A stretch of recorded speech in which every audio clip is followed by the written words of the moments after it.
राम और राम राज्य की विशेषताएं। श्री रामदास बोले, हे शिष्य, रामचंद्र जी के राज्य में संसार के सब लोगों को सदा आनंद ही आनंद रहता था। उस समय ना कहीं चोरी होती, ना लड़ाई झगड़ा होता, ना कोई किसी की निंदा करता और ना कोई किसी से डरता था। राज्य भी उस समय शत्रुओं से रहित और विविध प्रकार के वाहन तथा सेना से परिपूर्ण था। राम राज्य में ऋषिगण ऋषिपुष थे और राज्य के रहने वाले लोग सोने चांदी के गहनों से लदे रहते थे। इष्टापूर्त आदि धार्मिक कृत्य होते रहते थे और सारे खेत धान्य से परिपूर्ण रहा करते थे। भाविए कि उस समय समस्त देश सुखी था, प्रजा प्रसन्न थी और रहन सहन उत्तम था। गांवों के चढ़ने को सुंदर घास उपजती थी, गोधन की अधिकता थी। सारा देश देवालयों से भरा पड़ा था। उस राज्य के सब गांवों में यज्ञ के सुंदर यूप गड़े हुए थे। प्रजा के सब लोग धन धान्य से भरपूर रहते थे और अच्छे अच्छे फूलों तथा सदा फल देने वाले कृत्रिम बगीचों से सारा राज्य भरा रहता था। सदा बहने वाली कितनी ही नदियां राज्य की भूमि पर बह रही थीं। ऐसे ही कुछ स्थान बचे थे जहाँ की कुछ मनुष्यों का निवास नहीं था, बाकी सारी पृथ्वी मनुष्यों से भरी थी। उस समय के सभी मनुष्य कुलीन थे, अन्याय नहीं होता था और धन की कमी नहीं रहती थी।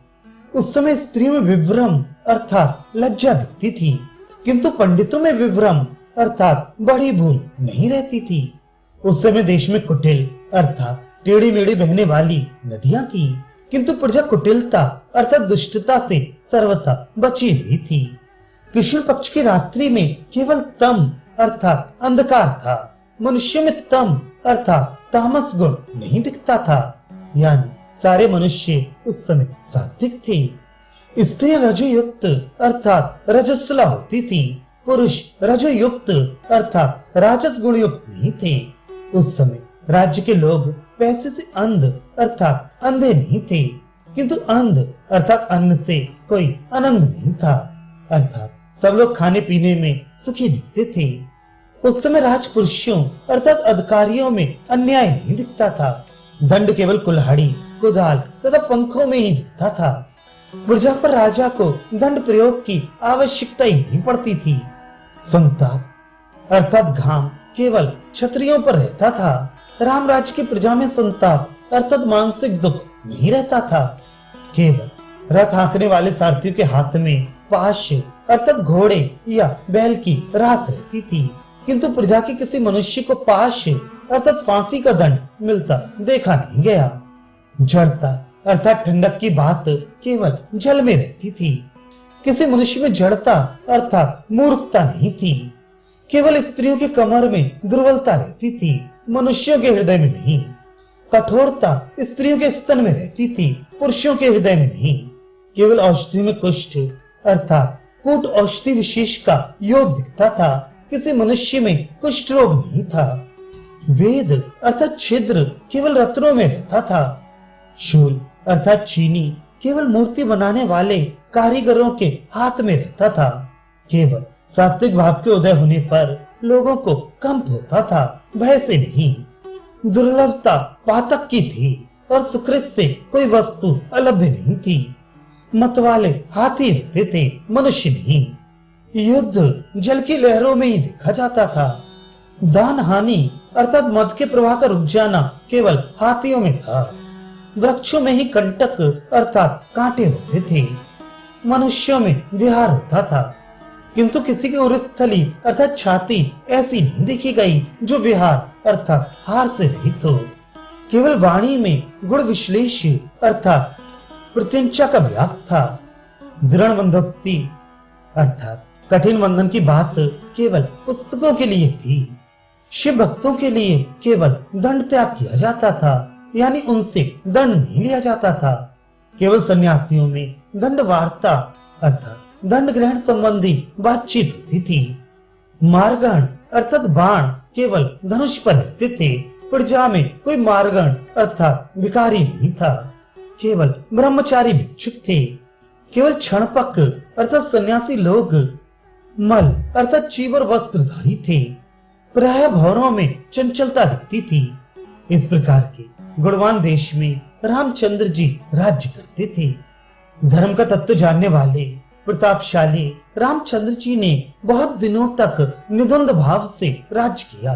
उन्होंने अनेक प्रकार की खाइयों से सुसज्जित करके अयोध्या को अपनी राजधानी बनाया और धर्म पूर्वक प्रजा पालन करते हुए प्रजा की भली भांति उन्नति की। वे शत्रुओं के हृदय में सदा सूर्य के भांति तपते थे और मित्रों के हृदय में चंद्रमा की तरह ठंडक पहुंचाते थे। इंद्र के समान सम्रांगण में अपना धनुष चमकाते हुए शत्रु सेना रूपी मेघों का नाश करते थे। ऐसा बराबर देखा गया। महाराज रामचंद्र जी धर्मराज की तरह भली भांति धर्म अधर्म की विवेचना करके काम करते थे। जो दंड के योग्य नहीं होता था उसे दंड नहीं देते थे और जो दंड के योग्य होता उसे अवश्य दंड देते। शत्रुओं के समूह को यमराज की तरह उन्होंने बांध रखा था। रिपु रूपी राक्षसों का भी उपकार करके रामचंद्र जी संसार के सब महात्माओं से ऊंचे पद पर पहुंच चुके थे। जगत की रक्षा में तत्पर रामचंद्र जी जगत के प्राण समान थे। अच्छे मनुष्यों को धन की सहायता देकर वे स्वयं राज कुबेर हो रहे थे। शत्रुओं को भय दिखाकर रुद्र बन गए थे। यही कारण था कि सब विश्वदेव उनकी स्तुति और भजन करते थे। वे साध्य द्वादश देवता विशेष के लिए भी असाध्य थे। वसु अर्थात धन की अधिकता से वे अष्ट वसुओं से भी श्रेष्ठ थे। नवग्रहों के साक्षात स्वरूप थे और अश्विनी कुमार के समान सदा सुंदर रूप धारण किए रहते थे। वे अपने असाधारण पराक्रम से मरुद गणों से भी श्रेष्ठ थे। कितने ही सद्गुणों से वे 36 दुष्टों को प्रसन्न कर चुके थे। वे समस्त विद्याधरों के शिरोमणि थे और अपने गीत के माधुर्य से उन्होंने गंधर्वों का भी गर्व खर्व कर दिया था। संसार भर के यक्ष राक्षस स्वर्ग के समान कमनीय राम के किले की रक्षा करते थे।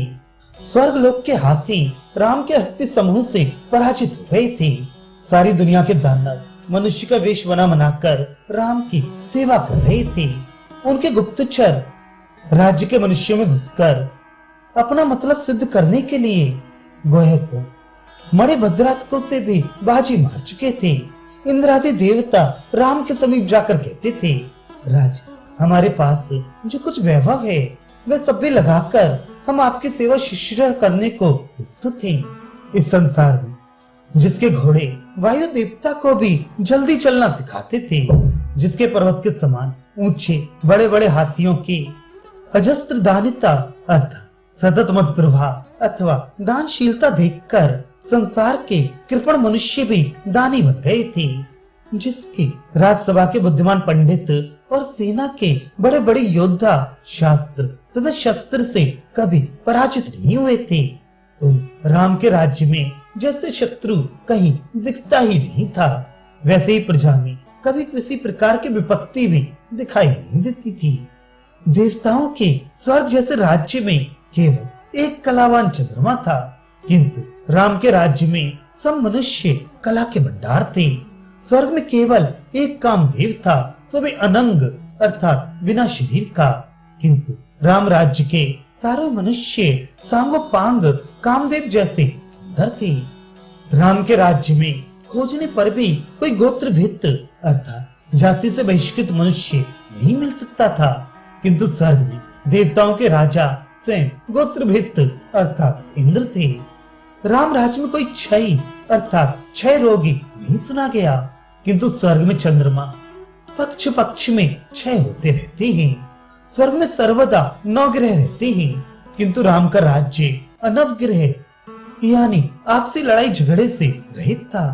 स्वर्ग में केवल एक ऋण गर्भ अर्थात विष्णु भगवान रहते हैं, किंतु राम राज्य के प्रत्येक घर हिरण गर्भ थे अर्थात उनमें स्वर्ण भरे हुए थे।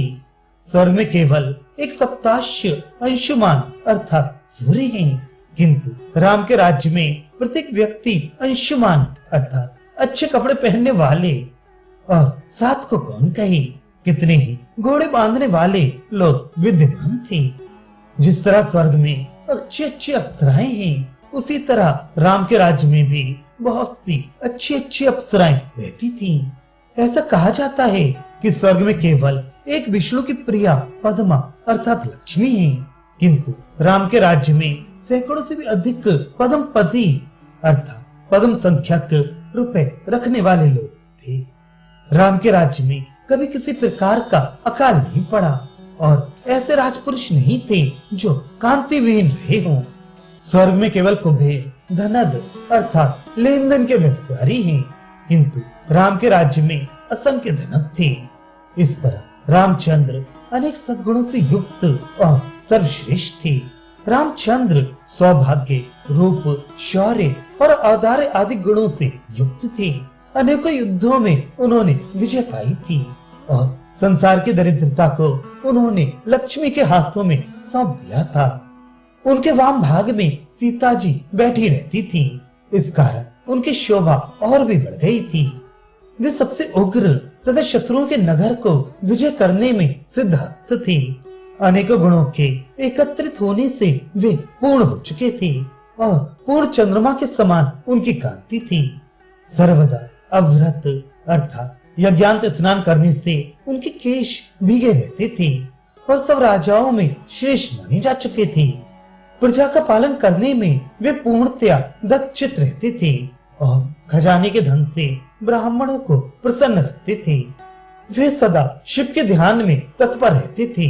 वे सर्वदा शिव जी की कथाएं कहते सुनते दिन रात बिताते थे। सीता उनके पैर धोया करती थी। उनके साथ विविध प्रकार की क्रीड़ाएं करने से राम प्रसन्न रहते थे। उन्होंने भाइयों और पुत्रों के साथ रहकर अच्छी तरह राज किया। राम के शासन काल में प्रजा सुखी तथा हृष्ट पुष्ट रहती थी और वृक्ष फल फूल से लदे रहने के कारण झुके रहते थे और मनुष्यों को सुखी रखते थे। उनके राज्य में सब पुरुष एक पत्नी वृत्ति थे और स्त्रियों में भी कोई ऐसी नहीं थी जो अपने पातिव्रत धर्म का पालन न करती हो। उस समय कोई ऐसा ब्राह्मण नहीं था जो बिना पढ़ा हो और कोई क्षत्रिय भी ऐसा न था जो योद्धा न रहा हो। कोई ऐसा वैश्य नहीं था जो धन कमाने की कला से अनभिज्ञ हो।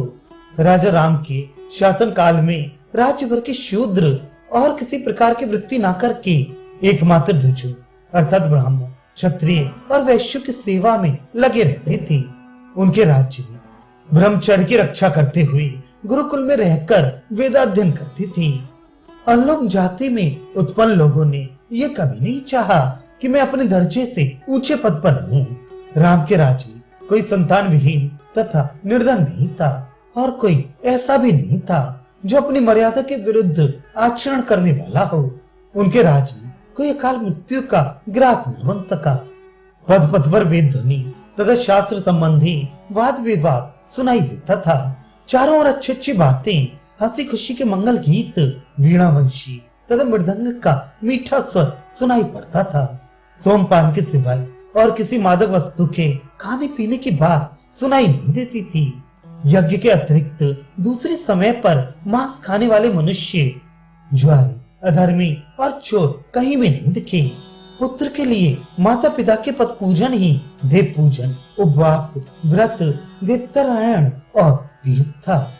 नारी के लिए अपने पति के चरण पूजन और उनके बातें वेद वाक्य सदृश मानना ही सबसे श्रेष्ठ धर्म माना जाता था।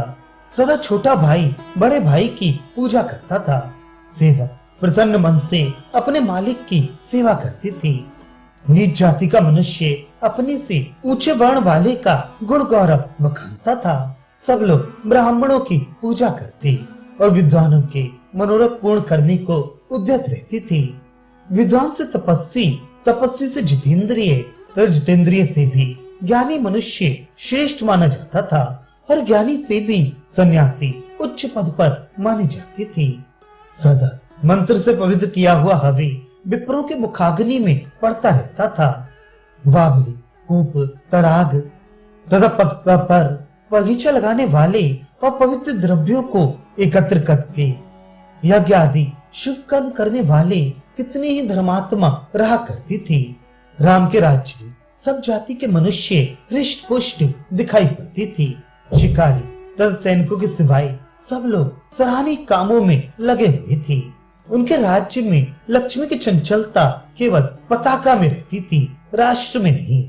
स्वर्ग में केवल एक ऐरावत हाथी बड़ा, चतुर्दंत और श्वेत वर्ण का है, किंतु राम के राज्य में हजारों हाथी 4 दांत वाले तथा श्वेत वर्ण के थे। स्वर्ग में केवल सूर्य और चंद्रमा प्रकाश करते हैं, किंतु राम राज्य की स्त्रियों के केशों में मणि के वैसे वैसे अनेक चंद्रमा सूर्य चमकते दिखाई पड़ते हैं। सुना जाता है कि कैलाश पर एक ऐसा बैल है जो अतिशय धवल वर्ण का है, किंतु राम राज्य में वैसे वैसे कितने ही बैल हल जोतने का काम करते हैं। चंद्रलोक में एक ऐसा मृग है जो बहुत सुंदर और कृष्ण वर्ण का है, किंतु राम राज्य में लड़कों को खेलने के लिए वैसे वैसे कितने ही मृग रहा करते थे। सुनते हैं कि स्वर्गलोक में कोई तिलोत्तमा नाम की बड़ी सुंदरी अप्सरा है, किंतु राम राज्य में घर घर की स्त्रियां तिलोत्तमा के समान सुंदरी तथा स्वर्ण के भूषणों से भूषित होकर चलते समय नुपुर का रुंझुन शब्द करती चलती थीं। सुनते हैं कि स्वर्ग में केवल एक सहस्त्राक्ष इंद्र है, किंतु राम के यहाँ अनेकों सहस्त्राक्ष चमर चलते हैं। स्वर्ग में केवल अमृत पान करने की वस्तु है और राम राज्य में घर घर की विविध प्रकार की रसमय पेय वस्तुएं विद्यमान रहा करती थी। जिस तरह अमृत को पीकर देवता स्वर्ग में प्रसन्न रहते हैं, उसी प्रकार स्त्री के अदृष्ट का पान करके अयोध्या के सब मनुष्य प्रसन्न रहते थे। आज तक संसारी मनुष्यों ने केवल समुद्र की मर्यादा देखी थी, यानी वो अपनी सीमा के बाहर जाता नहीं देखा गया, किंतु राम के राज्य में छोटे छोटे बच्चों में भी मर्यादा दिखाई देती थी। सुनते हैं कि पहले राजा ही लोग हाथियों पर चढ़कर इधर उधर घूमते फिरते थे, किंतु राम के राज्य में सारे पुरवासी और देशवासी हाथियों पर सवार होकर घूमते फिरते दिखाई देते थे।